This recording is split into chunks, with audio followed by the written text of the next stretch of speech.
washabihi ajmain, amma ba'du. Puji syukur Bapak Ibu, marilah kita sama-sama panjatkan kehadirat Allah Subhanahu wa taala. Alhamdulillah pada kesempatan yang penuh berkah ini kita semua bisa berkumpul di room Zoom untuk mempersiapkan tugas KB5 ya. Terkait apa Bapak Ibu? Media pembelajaran. Media pembelajaran ya, di dalamnya ada pengembangan materi, ada apa lagi? KPD, yang kedua LKPD, dan yang ketiga ada pembuatan video, Bu. Ya, pembuatan video, betul. Nah, alhamdulillah mudah-mudahan dalam menyelesaikan tugasnya diberikan kemudahan semuanya ya Bapak Ibu. Amin. Tidak lupa salawat serta salam marilah kita sama-sama limpah curahkan kepada junjungan agung Nabi Muhammad Sallallahu Alaihi Wasallam. Bapak, alhamdulillah terima kasih sudah bisa hadir. Sama-sama Ibu dosen, Ibu. Oke, Bapak Ibu, saya izin share screen langsung ke ini ya, ke bahan ajar dulu. Yang bisa dilihat Bapak Ibu ya, pengetahuan faktual. Oke, bisa dipahami Bapak Ibu mengenai pengetahuan faktual yang sering ditemukan dalam kehidupan. Orang-orang tuh melakukan sholat itu kok takbir tuh mengangkat tangannya begitu. Nah, itu faktual Bapak Ibu ya. Ruku itu punggungnya tidak sejajar gitu ya. Dibedakan dalam dua bentuk. Ini bisa dibaca ya Bapak Ibu. Keterampilan intelektual dan keterampilan fisik. Nah, jadi kalau keterampilan intelektual itu berhubungan dengan keterampilan berpikir melalui usaha menggali, menyusun, menggunakan berbagai informasi, fakta, konsep, prinsip, teori. Jadi kalau ini biasanya keterampilan intelektual itu lebih kepada kemampuan komunikasi gitu ya, itu keterampilan intelektual. Kalau keterampilan fisik itu contohnya apa Bapak Ibu kalau yang ini yang sering Bapak Ibu lakukan? Praktik Bu, praktek wudu, Meramalkan, mempraktekkan tata cara wudu, apalagi? Terampil membaca ayat suci Al-Quran, terampil melafalkan apa, terampil mempraktekkan tata cara wudu, sholat, dan seterusnya ya. Nah, itu adalah keterampilan fisik. Jadi motorik gitu, motorik yang di ini. Kalau ini mah jelasnya mengoperasikan komputer, mengemudi, dan lain sebagainya. Nah, ini beberapa hal yang perlu dipertimbangkan dalam mengembangkan materi ajar Bapak Ibu ya. Nah, ini yang harus diperhatikan oleh Bapak Ibu. Yang pertama, relevansi dengan kebutuhan peserta didik dan tuntutan lingkungan. Oke. Jadi relevan tidak dengan kebutuhan peserta didik. Jadi misalnya kebutuhan peserta didik itu seperti apa misalnya? Harus relevan dengan apa Bapak Ibu kalau kebutuhan peserta didik itu? Kan ada peserta didik dapat menjelaskan arti sholat ya. Peserta didik dapat membedakan sholat qobliyah dan ba'diyah misalnya ya, dan seterusnya. Berarti itu harus relevan dengan apa Bapak Ibu? Itu ada di dalam apa? Materi ya. Pengetahuan. Materi. Tadi yang saya sampaikan Kebutuhan. Pengembangan materi ajar itu harus relevan dengan apa? Kebutuhan. Alur apa? ATP ya. Jadi harus relevan. Itu tuh ATP itu kan capaian ya yang dibutuhkan peserta didik. Nah, jadi harus relevan dengan kebutuhan peserta didik dan tuntutan lingkungan. Yang kedua, tingkat perkembangan fisik, intelektual, emosional, sosial, spiritual peserta didik. Nah, ini berarti tingkat perkembangan fisik itu dilihat dari apa Bapak Ibu?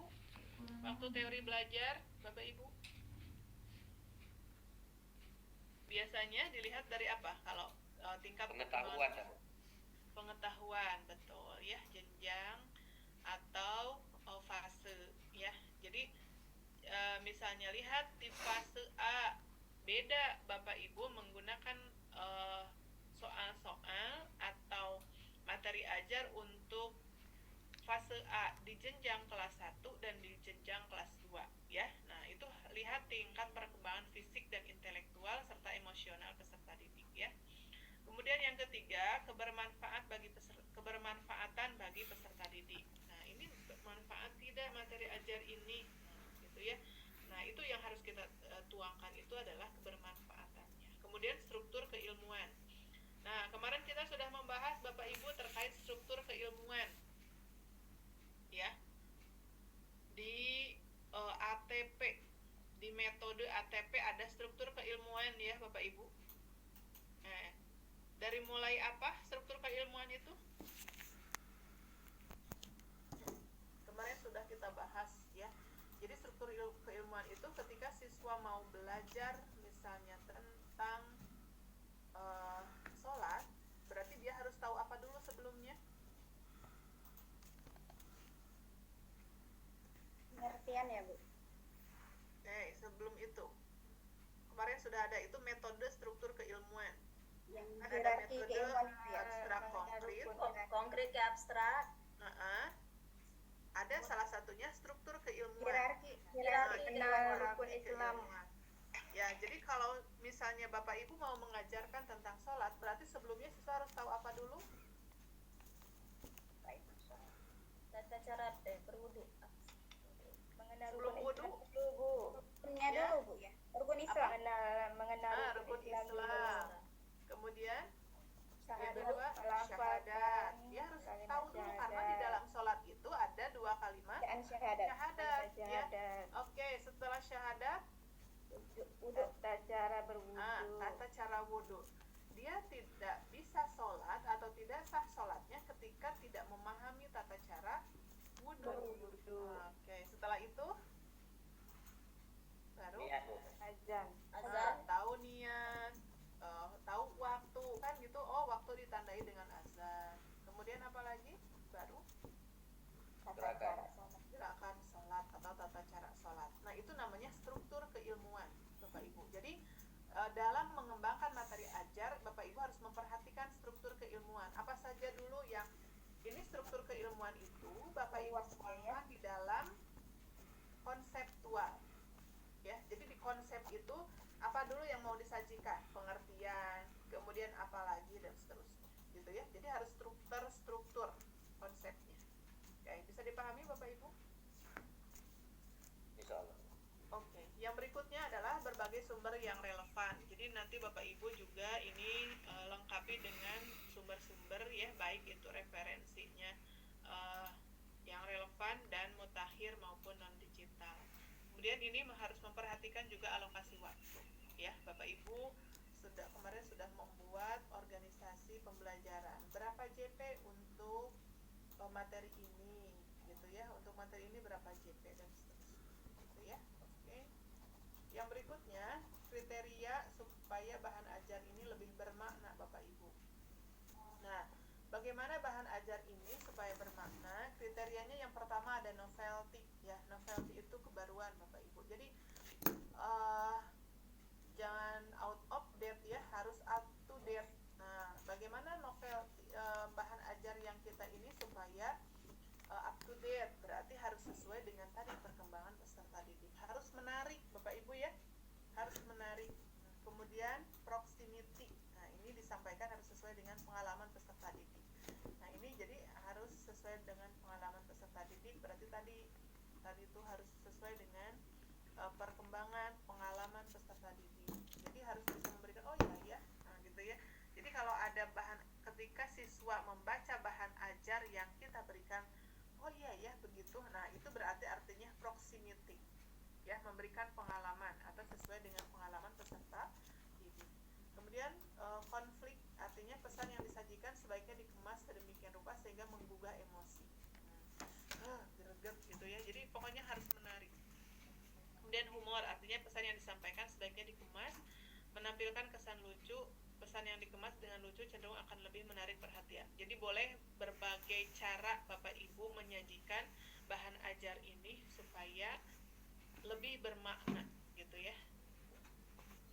Oke, kemudian ini pertimbangan teknis dalam mengemas materi pelajaran Bapak Ibu. Yang pertama tadi sesuai dengan tujuan yang harus dicapai ya. Harus relevan dengan apa tadi tujuannya itu? Harus relevan dengan, kalau sekarang istilahnya apa Bapak Ibu? Dengan bahan ajar ya Bu.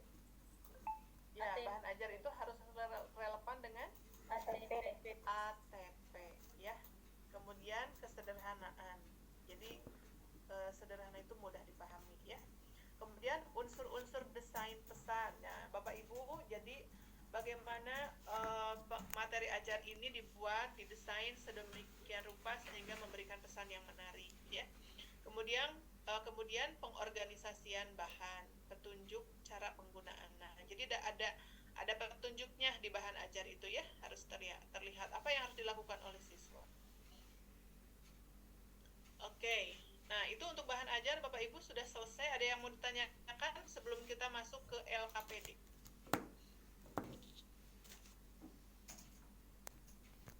Bisa dipahami? Sudah mulai terbayang Bapak Ibu ada setitik cahaya yang membuat Bapak Ibu ingin segera membuat bahan ajar. Oke ya. Sudah ada, kalau kata orang Sunda mama, sudah ada kelemeng-kelemeng, nggak tahu ya orang Bintan nyebutnya apa. Tambahan. Ya, gitu ya Pak Wen. Ya Bu, sudah ada Pak Wen mungkin ada tambahan, Jadi kalau ada mau gambaran. itu adalah gambaran. Betul. Sudah ada gambaran Bapak Ibu? Pak Wen, Masih. untuk pengembangan materi ajar mungkin ada yang mau disampaikan, ada yang mau ditambahkan? Ya Bu, kaitan dengan mau izin Ibu, Mangga Bapak. kaitan dengan metakognitif. Ya. Jadi metakognitif itu akan terjadi apabila kita sebagai guru atau misalnya Ya, ini guru pamong. kita itu sudah mengetahui faktanya, kemudian mengetahui konsepnya, kemudian juga mengetahui prosedurnya, sehingga akan terjadi akumulasi kepada metakognitif. Karena bagaimanapun metakognitif adalah ujung dari kesadaran untuk melakukan. Nah, untuk melakukan, kesadaran untuk melakukan. Kemudian bagaimana metakognitif ini bisa terjadi? Ya tentu kita sebagai guru adalah mengajak peserta didik kita untuk melaksanakan, misalkan tadi bagaimana tata cara berwudu yang baik itu kan dicontohkan terlebih dahulu oleh kita sebagai gurunya. Yang kedua, apabila kita sudah mendengar azan, maka segerakanlah kita berbondong-bondong ke masjid untuk melaksanakan sholat berjamaah. Apabila itu di waktu zuhur, di waktu asar, misalkan, karena kan sekolah kita antara zuhur dan asar seperti itu. Kalau maghrib, isya itu tugas ibu bapaknya di rumah masing-masing. Nah, itu berkaitan dengan metakognitif. Jadi metakognitif itu akan terjadi apabila peserta didik kita sudah mengetahui pengetahuan fakta, kemudian pengetahuan konsep maupun pengetahuan prosedur. Dan itu akan terjadi memang dilakukan secara berulang-ulang, secara sistematis, itu akan terjadi. Dan pengetahuan itu juga terkait dengan keterampilan intelektual, juga keterampilan fisik. Ini tidak bisa dipisahkan antara pengetahuan, keterampilan, juga nanti afektif atau sikapnya seperti itu. Demikian Ibu tambahannya. Terima kasih. Oke, sama-sama Pak Weng, terima kasih banyak. Oke, Bapak Ibu ada yang ditanyakan terkait pengembangan materi ajar sebelum masuk ke LKPD? Ada Bu. Oke, silakan Pak Abra. Tadi Ibu sudah menjelaskan bagaimana cara membuat tata cara materi ajar. Cuma yang kami, khususnya saya ini Bu, masih belum memahami tentang struktur pembuatannya itu bagaimana, dari mana dulu kita awali gitu Bu. Oke, contohnya ada Pak di akhir. Oke, nanti kita bahas ya di contoh. Oh siap Bu, siap. Nanti Pak Weng bisa memberikan masukan. Khawatirnya yang saya buat kurang pas gitu ya. Oke, contohnya nanti sekali aja ya Pak, kita selesaikan dulu materinya, baru nanti kita masuk ke tugas dan contoh. Ya siap Bu. Oke, gitu ya Pak Abrar, nggak apa-apa nanti. Boleh Bu. Oke, ya. Contohnya sudah saya siapkan, hanya nanti Bapak Ibu yang bisa melihat dan Pak Weng mungkin karena saya masih meraba-raba Bapak Ibu untuk contoh yang sesuai dengan yang diinginkan oleh panitia ya. Oke, Bapak Ibu, sekarang kita masuk ke pengembangan lembar kerja peserta didik ya, LKPD. Oke, Bapak Ibu, apa yang terpikir di benak Bapak Ibu ketika Bapak Ibu menyebutnya istilahnya LKS atau LKPD? LKPD. LKPD. LKPD ya. Oke. Apa sih isinya dari LKPD itu Bapak Ibu? Lembar kerja. Kerja. Lembar kerja. Biasanya ada apa di situnya Bu Ariyanti? Di dalam Biasanya ada tugas-tugas yang dilakukan siswa secara mandiri berupa lembar yang di dalamnya berisi tugas-tugas. seperti apa tugas? Tugasnya misalnya kalau di materi malaikat atau tugas-tugas malaikat, contohnya menarik garis lurus antara nama malaikat dan tugasnya, seperti itu. Oh, soal-soal Ataupun berarti ya? ada menjawab Soal-soal. soal-soal. Oke. Latihan soal. Latihan soal. Iya, Oke. Oh iya, saya lupa padahal dulu punya yang MI ya, belum sempat cari di file berikutnya kayak. Nah, ya, Bapak Ibu, LKPD itu isinya biasanya latihan soal-soal gitu ya. Ada latihan soal-soal. Nah, betul tidak ya bahwa LKPD itu isinya hanya soal-soal saja? Ya, kita lihat bahwa ini LKPD itu merupakan lembaran petunjuk dan langkah-langkah tugas yang disediakan untuk peserta didik dalam proses pembelajaran baik secara kelompok maupun perorangan. Jadi di situ ada langkah-langkah kerja yang harus dilakukan, ya. Artinya isinya apakah mengenai aspek apa saja yang bisa ada di dalam LKPD itu? Pengetahuan, Keterampilan, tampilan, ada juga, betul, ya. Jadi di dalam LKPD itu tidak melulu hanya untuk pengetahuan, mengerjakan soal aja siswa, tidak, tapi ada instruksi untuk pengetahuan, keterampilan dan sikap, ya. Nah, apa sih yang menjadi fungsi dari LKPD ini? Ini nanti Bapak Ibu bisa baca, ya. Ini karena saya lebih ke teknis saja. Ini Bapak Ibu tinggal baca. LKPD itu pasti banyak fungsinya ya. Salah satunya adalah meningkatkan aktivitas siswa. Jadi supaya siswa terlibat dalam kegiatan pembelajaran, supaya siswa aktif, kemudian supaya siswa bisa merangsang keterampilan berpikir kritisnya. Oleh karena itu harus kita fasilitasi. Fasilitasinya apa? Harus terlibat aktif di dalam kegiatan pembelajaran. Apa yang menuntun siswa supaya aktif? Salah satunya adalah ini, apa? LKPD ya. LKPD. Nah, ini salah satu jawaban yang tadi disampaikan, pertanyaan yang disampaikan oleh Pak Abrar ya. Tadi aspek apa saja yang mesti dalam bagaimana cara menyusun? Oke. Nah, dalam menyusun LKPD itu kita harus memperhatikan aspek-aspek yang ada di dalam LKPD Bapak Ibu ya.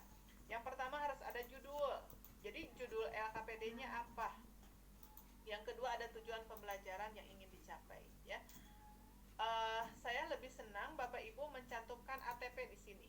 Makanya ingat Bapak Ibu nanti PPL mau menyampaikan materi tentang apa? Mulai dari sekarang harus istiqomah. Sudah istihoroh dari kemarin? Oh, saya mau ngambil elemen ini, fase ini. Harus konsisten supaya Bapak Ibu ketika PPL yang pertama materi ajarnya sudah ada, LKPD-nya sudah ada, medianya sudah ada. Jadi Bapak Ibu tidak terlalu sibuk nanti ketika PPL itu, ya. Makanya ingat dari sekarang Bapak Ibu mau materi apa? LKPD dengan pengembangan materi dengan video materi ajar itu harus sama materinya Bapak Ibu. Ya, ingat. Jadi materinya harus sama supaya Bapak Ibu tidak bolak-balik, tidak banyak pekerjaan. Memang semua orang mencari pekerjaan, tapi kalau banyak pekerjaan kan ujungnya jadi capek juga ya. Bapak Ibu. Nah, oke. Jadi Bapak Ibu dari sekarang ingat harusnya dari yang kemarin ya. Oke, dari kemarin itu harusnya dari ya. Pak, silakan. Siapa? Belum, Bu, belum. Oh, belum. Jadi dari mulai kemarin Bapak Ibu membuat membuat CP, ATP, nah harusnya relevan. Jadi tujuan pembelajaran yang ingin dicapainya apa? Alokasi waktu Bapak Ibu, ya, waktu untuk menyelesaikan berapa lama. Kemudian jika itu memerlukan keterampilan atau praktek, alat bahannya apa yang digunakan. Kemudian informasi singkatnya apa, ada penuntun kerja Bapak Ibu, cara kerja. Kemudian tugas yang harus dilakukan siswa itu apa, kemudian laporan yang harus dikerjakan apa, ya.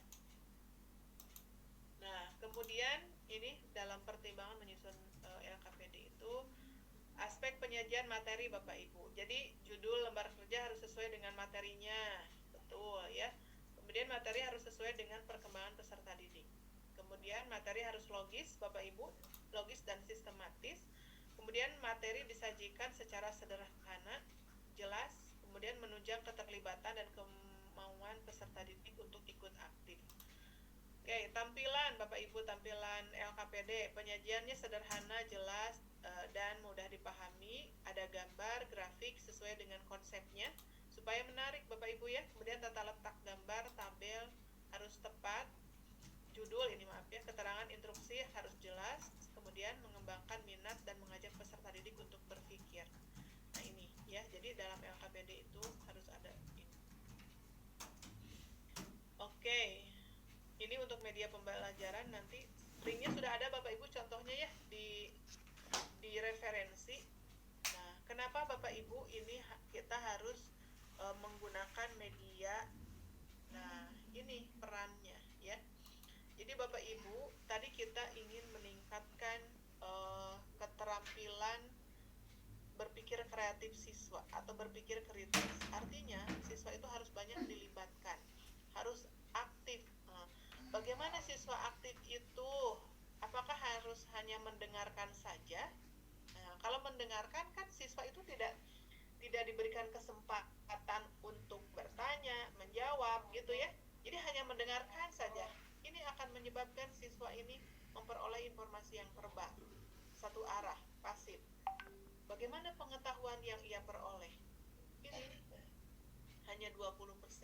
Jadi kalau Bapak Ibu hanya mendengarkan saya untuk berbicara, ya, hanya segini. Makanya kenapa Bapak Ibu banyak dilibatkan untuk tugas, bertanya. Nah, harapannya supaya bisa ini, gitu ya. Jadi ketika Bapak Ibu banyak melakukan, banyak bertanya, ini, ya, harapannya segini, gitu. Melakukan praktek informasi visual. Nah, oleh karena itu, Bapak Ibu juga selain membuat materi, pengembangan materi ajar, kemudian yang kedua membuat LKPD dan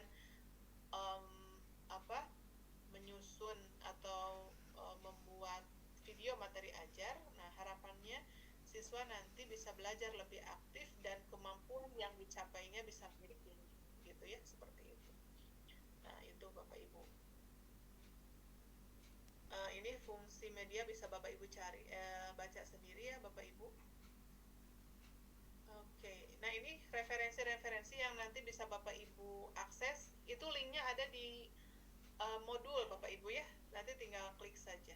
Nah, menyusun pengembangan materi.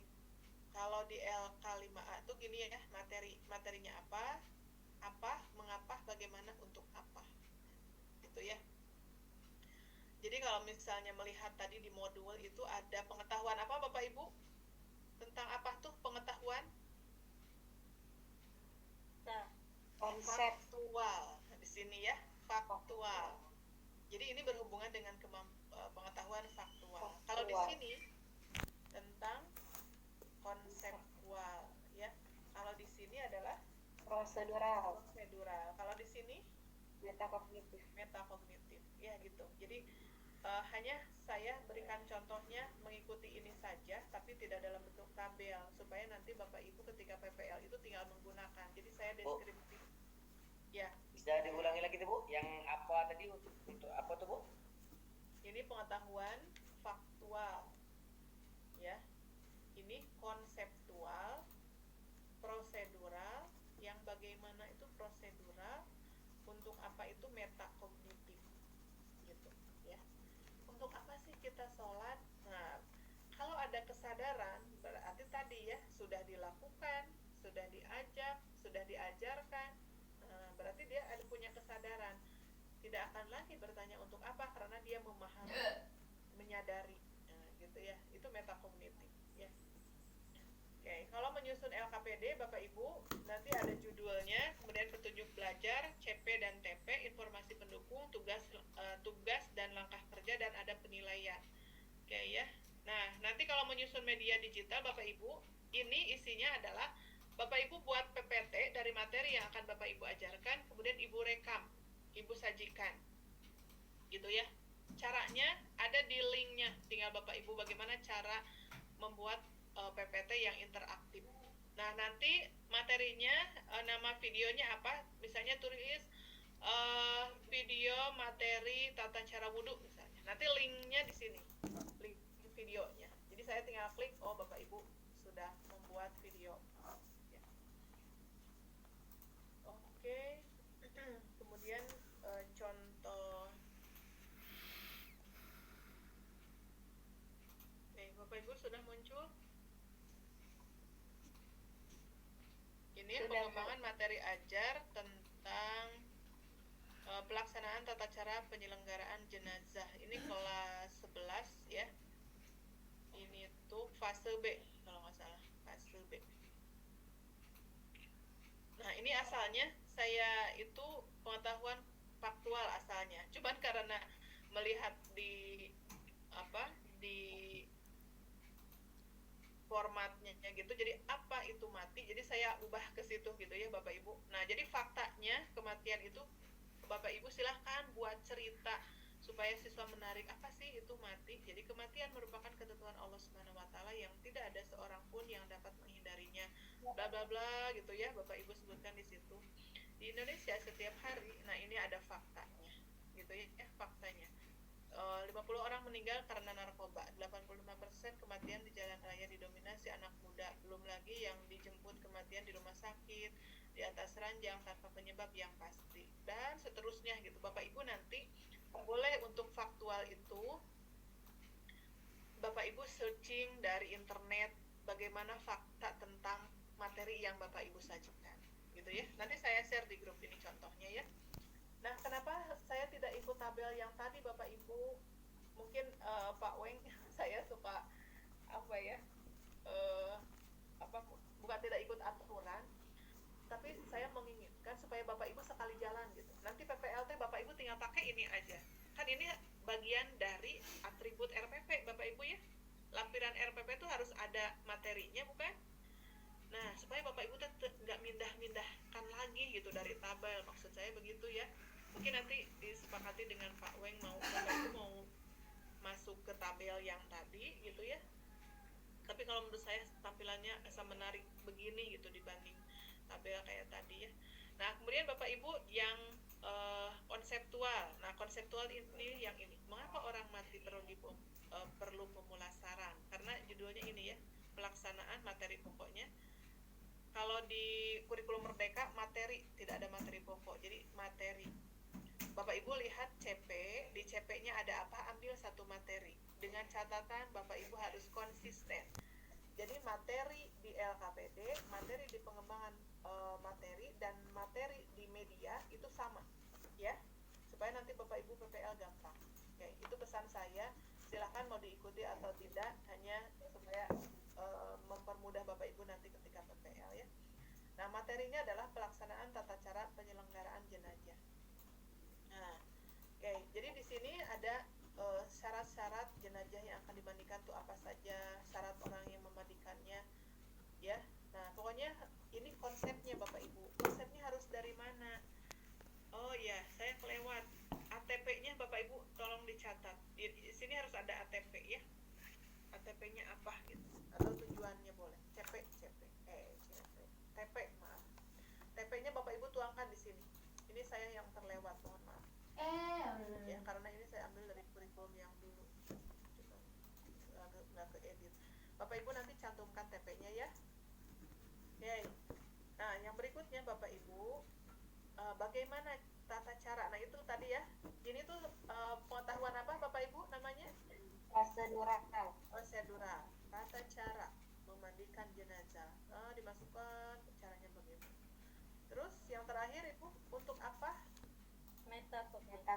Kognitif. Jadi menurut jenazah orang yang meninggal telah disyaratkan dalam hukum Islam, sehingga jika kita melakukannya akan mendapatkan ganjaran pahala yang besar dari Allah Subhanahu wa taala.